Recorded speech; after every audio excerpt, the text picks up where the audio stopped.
Bem-vindos a mais uma análise aprofundada aqui no Destilando Livros. Olha, hoje temos um quebra-cabeça histórico dos grandes, viu?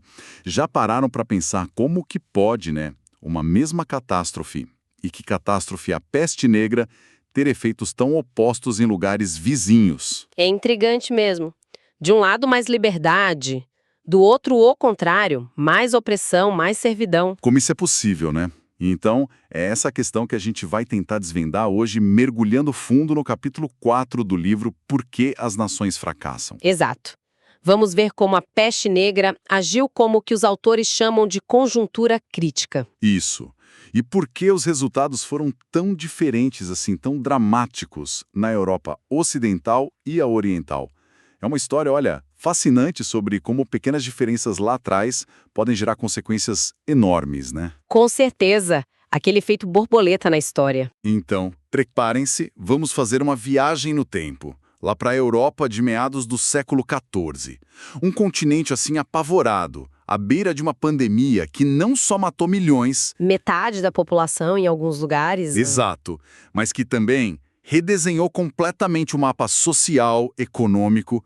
Vamos tentar entender por que o mesmo evento levou para caminhos tão divergentes. Vamos lá. Primeiro, o cenário. É de arrepiar. Em 1346, a peste bubônica, que provavelmente veio lá da Ásia Central pela Rota da Seda, Isso. chega num porto genovês no Mar Negro, Tenais, e aí a coisa se espalha numa velocidade assustadora. Pelas pulgas dos ratos, né? Nos navios, nas caravanas, os próprios navios fugindo da doença acabaram levando ela para todo canto. Pois é. Constantinopla, 1347. No ano seguinte, 1348, já está na França, norte da África, Itália. Um estrago imenso. E o número de mortos é difícil até de conceber hoje. Metade da população das áreas atingidas. Metade. É muita gente. A gente tem relatos da época, né? Tem o Boccaccio, o escritor italiano. Ele viu a peste chegar em Florença. Ah, sim, no Decamerão. As descrições são vívidas. Muito. Ele fala dos inchaços, os bubões, na virilha, a axila, uns do tamanho de um ovo, outros de uma maçã, ele diz. Depois umas manchas escuras, pústulas. E a morte chegava rápido, né? Em 3 dias, muitas vezes. Exato. E a medicina da época não adiantava nada, ninguém entendia o que era, como tratar. Um cenário de caos total. E é fundamental, para nossa análise aqui, entender a peste negra nesse conceito dos autores. Uma conjuntura crítica. Certo. Não foi só uma tragédia humana gigantesca, que claro que foi, mas foi também um evento que, sabe, sacudiu as estruturas, abalou a sociedade, a economia. Como um terremoto histórico, você diria. Isso, perfeito. Um terremoto que testa as fundações da sociedade. E essas fundações são as instituições, né? As regras do jogo. As regras formais, informais, como as coisas funcionam. Exatamente. E o ponto-chave é, essa conjuntura crítica não age igual em todo lugar. Ela interage com as instituições que já existem ali. Ah, entendi. Então não é só o evento, é a interação dele com o que já estava lá. Perfeito. E é dessa interação que vêm as mudanças. Às vezes profundas e, como nesse caso, totalmente divergentes. Faz muito sentido. Então vamos analisar essa interação. Começando pelo Ocidente, Inglaterra, por exemplo, que o livro detalha bem. O que aconteceu lá? Bom, com metade da população morta, a consequência mais óbvia e imediata foi faltar gente para trabalhar. Uma escassez brutal de mão de obra, imagino. Exatamente. Faltava gente para arar a terra, para colher, para tudo. O livro até cita um caso, a abadia de Encham. Terras enormes ficaram abandonadas, sem cultivo. Caramba. E isso deve ter mudado tudo para os camponeses que sobreviveram, né? Aqueles que eram servos presos à terra. Virou o jogo para eles. De repente, esses camponeses que tinham pouquíssimos direitos e um monte de obrigações ganharam um poder de barganha que, olha, nunca tinham sonhado. E começaram a usar esse poder, imagino. Com certeza, começaram a exigir mais, salário melhor, claro, mas também liberdade de ir e vir, sabe? Poder sair da terra do Senhor e procurar trabalho onde pagassem mais. E o fim daquelas obrigações chatas, né? Trabalhar de graça para o Senhor. Exatamente. Reduziu acabar com isso. E o mais interessante, começou a funcionar.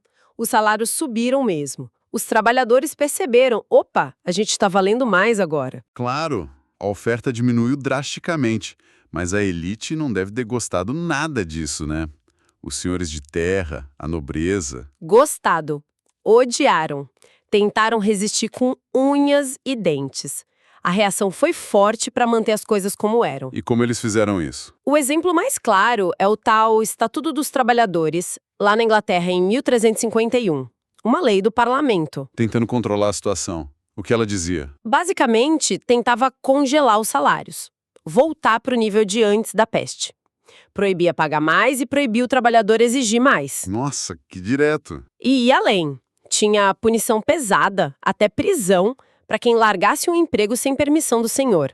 E proibia um senhor de roubar o trabalhador do outro oferecendo coisa melhor. Uma tentativa clara de usar a força do Estado para manter a ordem antiga, o feudalismo. Exatamente. Manter o controle sobre a mão de obra. Mas, pelo que a gente sabe da história, essa tentativa não deu totalmente certo no Ocidente, né? O Estatuto não conseguiu segurar a onda. Por quê? O que tinha de diferente lá? Essa é a pergunta de $1 milhão. E a resposta, segundo os autores, está naquelas pequenas diferenças institucionais que já existiam antes da peste. Explica melhor isso. Comparando com o leste europeu, o Ocidente, especialmente a Inglaterra, tinha instituições que davam um poder, digamos, relativo maior para os camponeses e para as cidades. Não era um paraíso, claro. Longe disso, mas o equilíbrio de poder era um pouquinho menos desigual. As cidades eram maiores, mais independentes, mais dinâmicas economicamente. Ofereciam uma alternativa. Uma rota de fuga do campo, talvez? Em parte, sim. E os próprios camponeses, mesmo sendo servos, tinham algumas formas de organização local, alguns direitos baseados no costume. O direito consuetudinário. Isso, dava alguma margem para eles. Existiam tribunais dos senhores, mas também tribunais do rei, onde, às vezes, dava para buscar alguma justiça. Entendi. Então, o poder da nobreza não era, assim, absoluto e sem contestação como talvez fosse em outros lugares. Exato. E por causa dessa estrutura que já existia, onde o poder era um pouco mais distribuído, os senhores e o Estado simplesmente não tiveram força total para impor o estatuto e esmagar a resistência. E teve resistência, né? Muita. A grande revolta camponesa de 1381 na Inglaterra é um exemplo. Foi reprimida com violência, claro, mas mostrou a força do descontentamento. Mostrou que não ia ser fácil voltar ao status quo. E o resultado final, então, no longo prazo? Foi um enfraquecimento gradual do feudalismo no Ocidente. A servidão foi diminuindo, dando lugar a relações de trabalho mais baseadas em contrato e em salário. Ainda muito precário, óbvio, mas mais livre. Um passo, então, na direção de instituições mais inclusivas, como o livro argumenta. Exatamente. Um passo importante. Ok, cenário do Ocidente entendido. A estrutura pré-existente, mesmo com diferenças sutis, foi decisiva. Agora, vamos para o leste europeu. O contraste é? Brutal, você disse. A mesma peste negra, a mesma crise. Mas o resultado foi o oposto. Completamente oposto. Como assim? Lá no leste, Polônia, Hungria, leste da Alemanha, Rússia, a peste negra não levou ao fim da servidão. Levou à intensificação dela. Intensificação? Sim, é um fenômeno tão claro que ganhou nome. Segunda servidão. Em vez de mais liberdade, os camponeses do leste viram as correntes apertarem ainda mais. Meu Deus. Mas qual a lógica disso? Por que lá foi diferente? Tem um fator econômico chave que o livro aponta. O Ocidente estava se recuperando, as cidades crescendo. E precisando de comida, imagino. Exatamente. Uma demanda crescente por produtos agrícolas. Grãos, principalmente. Trigo, centeio e também gado. Coisas que o leste, com suas terras vastas, podia produzir em larga escala. Ah, então virou um grande exportador para a Europa Ocidental. Isso, pelos portos do Báltico, pelos rios. E os senhores de terra do leste viram nisso uma chance de ouro para lucrar muito. Mas para lucrar precisavam produzir mais. E a mão de obra também tinha diminuído lá por causa da peste, certo? Certo. E aí entra a diferença crucial. Como eles resolveram a falta de mão de obra? Não foi oferecendo salário melhor. Foi. foi usando o poder político e militar que eles tinham, que era um pouco maior que no Ocidente, para forçar a barra. Como assim, forçar a barra? Prenderam os camponeses na terra, impediram eles de sair e aumentaram brutalmente o trabalho forçado não pago, a corveia. Nossa Senhora, os exemplos que o livro dá devem ser chocantes. Olha só, na Polônia, em Korczyn, lá por 1533, quase todo o trabalho para o senhor ainda era pago. Chega em 1600, metade já era trabalho forçado, de graça. Que mudança rápida. E piora, Mecklenburg, leste da Alemanha. Em 1500, o camponês devia só alguns dias de trabalho para o senhor no ano inteiro. Em 1600, eram 3 dias por semana. 3 dias por semana de graça. É quase metade do tempo de trabalho deles. Praticamente. E na Hungria, talvez o caso mais extremo.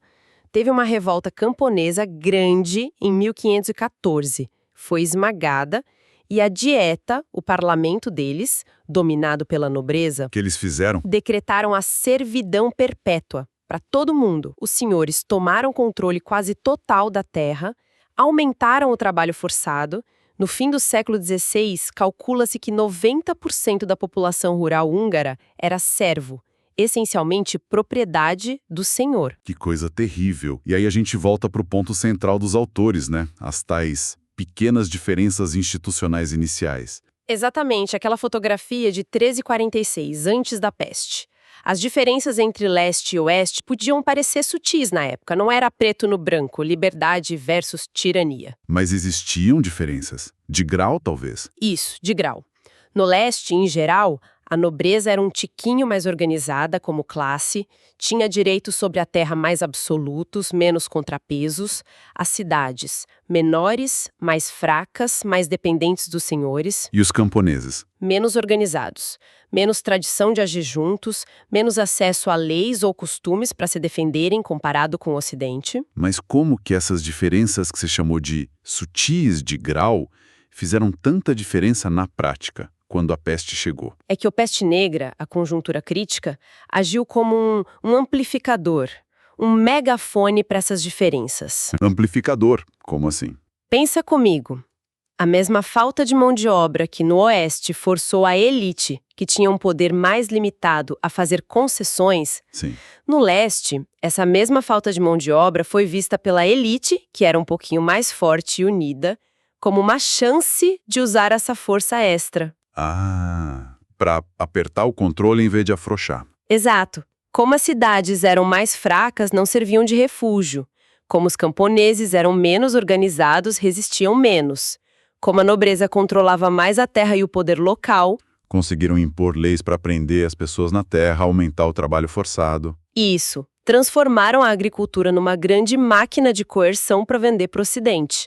O que era uma diferença talvez pequena em 1346, virou um abismo gigantesco em 1600. Um abismo institucional. Perfeito, a Europa ficou dividida, um Ocidente que, aos trancos e barrancos, ia para um trabalho mais livre, e um leste que mergulhou de cabeça na segunda servidão, um sistema super extrativista. É impressionante como isso se desenrolou. Vamos tentar amarrar as pontas, então. A gente tem a mesma catástrofe, a peste negra, uma conjuntura crítica. Sim, Ela atinge duas regiões, leste e oeste, que lá em 1346 tinham instituições um pouco diferentes.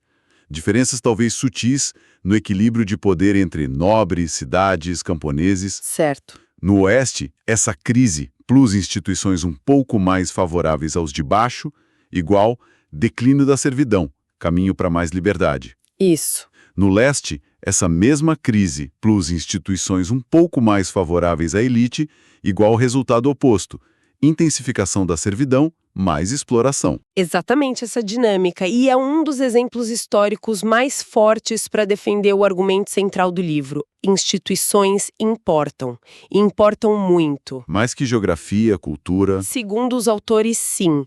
São as regras do jogo, como o poder político e econômico se distribui, quem tem direitos, quem participa, que define se um país prospera ou não. Esse caso mostra bem a tal dependência da trajetória, né?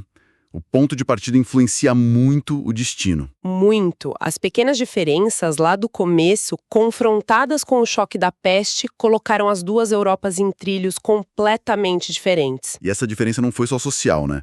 Teve impacto econômico, político. Gigantesco e duradouro. O Ocidente, com instituições que foram ficando mais inclusivas, criou a base para o dinamismo, para a inovação, para a revolução industrial lá na frente. Enquanto o leste... O leste, com as instituições extrativistas reforçadas, concentrando o poder e riqueza e explorando a maioria, ficou num caminho de estagnação relativa. Uma divisão na Europa que, de certa forma, a gente vê até hoje. Mostra como a história não está escrita em pedra, né? Como as instituições do passado moldam o presente e o futuro. O peso da história. Exatamente, o peso das instituições. É realmente uma lente poderosa para entender o mundo. E pensar que um evento horrível como a peste negra foi o catalisador disso tudo. Olha, se essa nossa conversa aqui no Destilando Livros está sendo útil, ajudando a clarear as ideias sobre como as instituições moldam o nosso mundo... Deixa o like. Isso, deixa o like, se inscreve no canal e ativa o sininho. Assim ninguém perde os próximos mergulhos que a gente vai fazer em livros importantes como este. E para a gente não ficar só no passado, né, deixo aqui uma provocação, um pensamento para levar para casa, conectando essa história lá do século XIV com hoje. Manda lá. Se uma crise de saúde daquela época redesenhou a Europa com base em diferenças institucionais que já existiam, que pequenas diferenças nas instituições que a gente vê hoje entre os países poderiam estar agora mesmo, sabe, moldando respostas totalmente diferentes para as crises globais que a gente vive. Tipo... Novas pandemias, mudança climática, inteligência artificial. Exato. Será que diferenças que parecem sutis hoje, como a gente regula a tecnologia, como lida com desigualdade, como a política funciona, podem estar nos colocando, sem a gente perceber direito, em caminhos muito divergentes, com consequências lá na frente que a gente nem imagina ainda? Uau, uma pergunta pesada e muito atual. Fica aí a reflexão. Ótimo ponto. Para a gente pensar. E na nossa próxima análise aqui no Destilando Livros, a gente vai continuar explorando essas trajetórias, mas por um ângulo diferente. Vamos olhar para a possibilidade de ter crescimento econômico, às vezes rápido até, mesmo com instituições que são fundamentalmente extrativistas. Ah, o caso da União Soviética, né? Exatamente. A ascensão e a queda da União Soviética. Aquele crescimento industrial impressionante por décadas que enganou muita gente no Ocidente. Gente que achou que o futuro tinha chegado. Mas que, segundo os autores, era um crescimento meio ilusório, né? Isso. Carregava a semente da própria destruição. Por que será que o modelo soviético, apesar daquele sucesso inicial, estava fadado a não se sustentar no longo prazo? É o que a gente vai desvendar na próxima conversa. Imperdível. Não perca. Até lá.